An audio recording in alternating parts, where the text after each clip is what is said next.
My tourists always ask me about these emblems on my car. What do they mean? What is the story from the Bible that tells us about it? And why is it everywhere, in Jerusalem, on taxis, on buses, and even on offices? And the biblical story, from my point of view, is this. So about 3,300 years ago, in the desert, Moses decided to send out a group of undercover agents, or as he liked to call them, the spies of the promised land.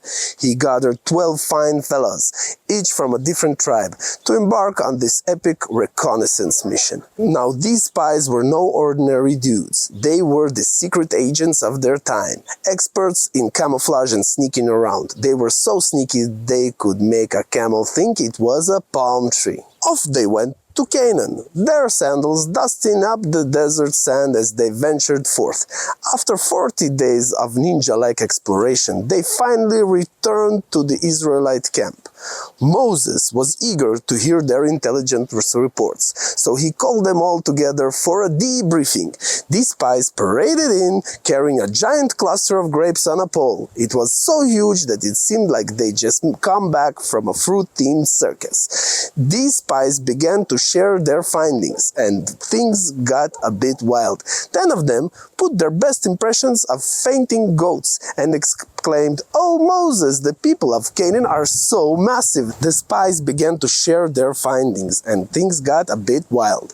10 of them put on their best impression of a fainting goat and exclaimed, "Oh Moses, the people of Canaan are massive. They have skyscraper cities, and the walls are so thick that we couldn't even dent them with a battering ram." But wait, there is more, one spy continued dramatically. "We saw giants. Giants, I tell you. They could play a hopscotch with us and use camels as toothpicks." Moses raised an eyebrow, trying not to laugh at their exaggerated tales. Then came the turn of Joshua and Caleb, the dynamic duo of spies. They stood tall and said with confidence, "Oh dear Moses, you won't believe it. Yes, there are big cities and tall walls, but we also saw the land flows with milk and honey. And the best part, with the Almighty on our side, nothing is too big for us to handle." Amidst the tense atmosphere, Moses couldn't help but chuckle at Joshua and Caleb's optimism. But some of the Israelites were not amused. They started murmuring, "Oh, the giants! We're doomed! We might as well have stayed in Egypt with their fancy pyramids and zero giants." The camp was in chaos, and Moses had to think quickly. All right, everyone. "Calm down," he said, trying not to smile. "Let's take a vote. How many of you want to back to Egypt? Raise your hands."